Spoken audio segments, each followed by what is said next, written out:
President Gnassingbé, thank you so much for joining us today and for coming here from Togo. So we just heard a little bit from President Kagame there speaking specifically about Rwanda, but when we think about Togo and some of the issues and the crises that are affecting your country, what is top of mind for you?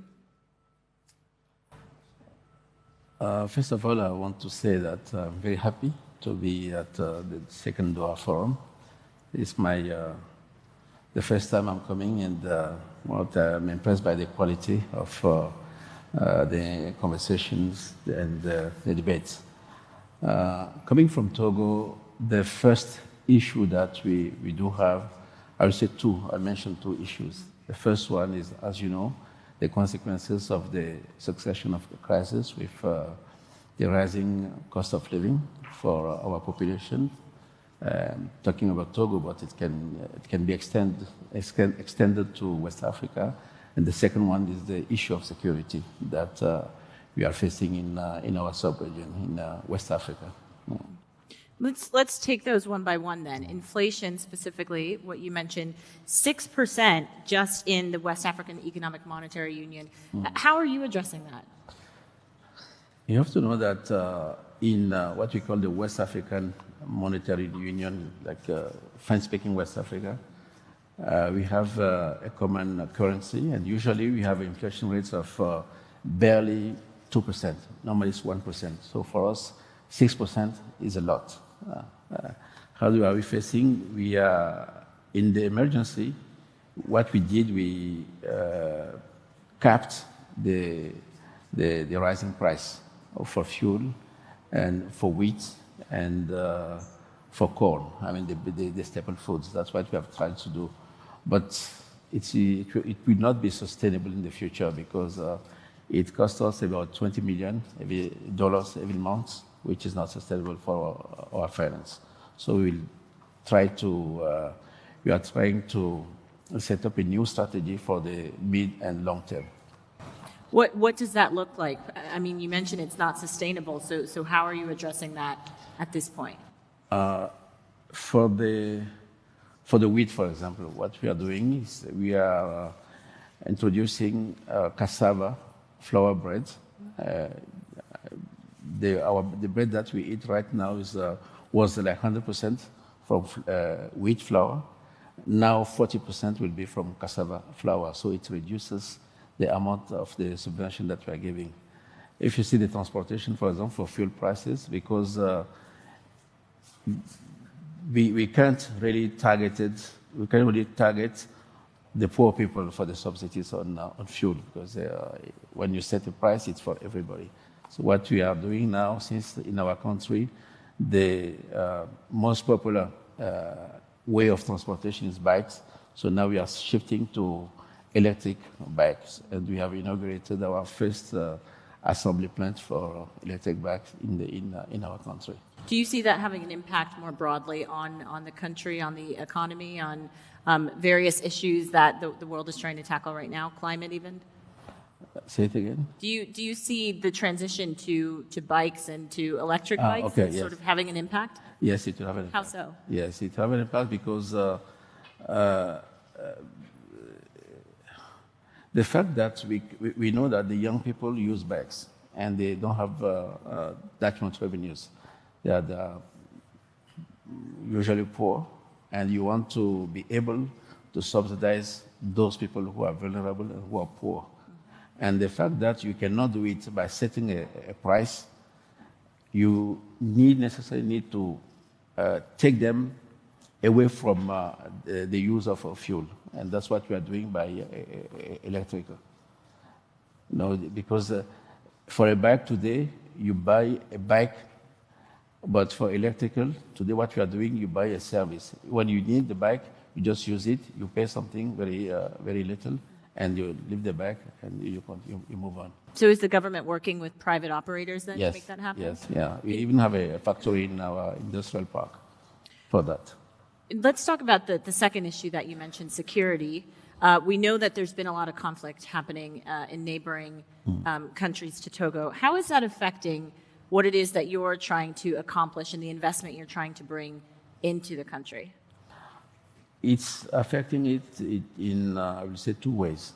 The first one is obvious, is the human lives that is taking. You know, it's a long story. It started with what happened in Libya in 2011, and it continued in Mali in 2012, Burkina Faso in 2016. In the meantime, it was in Nigeria and in Niger. Now it's threatening what we call the coastal countries, meaning Ivory Coast, Nigeria, Togo, and Benin. So apart from the lives that it's taking, it's also impeding our effort to attract investors because the perception of the risk is higher. So the cost of investment is also high. But we think that today, with the trend of the economy, with the disruption of the supply chains, normally you have a chance to, in our countries, to build integrated industries like textile. Today, in Togo, we are trying to set up 5 textile factories, and that started 2 years ago, taking advantage of the pandemic. You know. Have you seen any of those returns at this point? Yeah, of course, yeah. It's signed and it's being built right now. Well, so then, I mean, still, the conflict is still happening, right? And so in the north, it's far away so far. Yeah. It's far away. This is what I'm saying. If we are building it now, it means that we signed the contract 2 years back.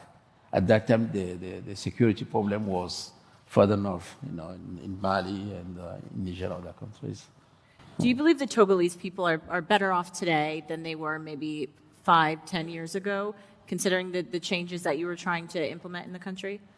Yes, I think the figures say it all in terms of revenues, in terms of GDP per inhabitants, in terms of health, security. I mean, you know, before the pandemic, our growth rate, generally speaking, in Togo and in the region was about 5%, 5.1, 5.5%. And I think this is the most obvious figure saying that things were improving before the pandemic. But it's still one of the, people in the country are still some of the poorest in the world. So how do you continue to support them and to continue building up the fruitfulness, right, of the Togolese people? For that, I can give you a simple example. When we were faced with the issue of the pandemic, you know that there's this debate on the confinement of the population where you put a lot of restrictions on the people. So because of the spread of the disease, what we did, we tried, because we couldn't have more debt, we didn't have the budget for that, we had limited resources. So what we did, we resort to technology. We say that given the limited resources that we have, let's target the most poor people. And we did it within, I would say, 3-4 weeks, trying to give, to send money, send revenues through mobile payment to the most poor people in our country. Because those people were out of poverty maybe a year ago or 2 years ago, so they're still in a precarious condition. So those were the most threatened by the disease. They could go back to poverty. So by doing that, we help them stay out of poverty. That's an example that I'm giving. But technology also, we are trying now to use it for education, for health, water supply, with the technology of pay-as-you-go, and electricity. That's the way we are trying to target the poorest people in our country. Do you think Togo is distinguished in terms of doing that, or do you see other countries doing something similar that you're trying to replicate? In what we did for the revenues, we innovated in our region. But coming to water supply or electricity supply with solar power, I think it's something which you can see in other countries in our region. And then just finally, when you think about global investment, you mentioned some of the issues that are affecting potential capital that's coming into the country. What is the message that you have sort of to global investors about why they should be investing in Togo? Given the situation now, I think for us it's an opportunity for Togo and the West African countries. First one, as I said, is the disruption of the supply chain. Today, if you take, like I mentioned, the textile industry, I can say the same thing for soya beans. You have the farm in our countries, in Togo. You have the factory. You can transform everything and export it to the final market, to the consumer markets. You know, before what we used to do, we used to transform only 2% of our cotton production in West Africa.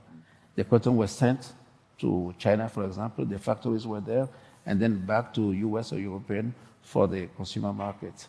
Today we can extend the value chain in our countries, and from the cotton seeds to the final products in our country, and we are even closer to European and the US market. And you're developing a port in Lomé as well, right? The port is there, yeah. We are in West Africa, the main port, the main container port in West Africa. Are you concerned about competitors potentially coming in and taking advantage of that opportunity? Given the growth rate in the region, you know, you have Nigeria has a great growth potential. You have Ghana, because Senegal. Today, Togo port is not only serving Togo, it's also serving the other countries. So competition is kind of stimulation for us. So we'll do better with that competition. I hope so.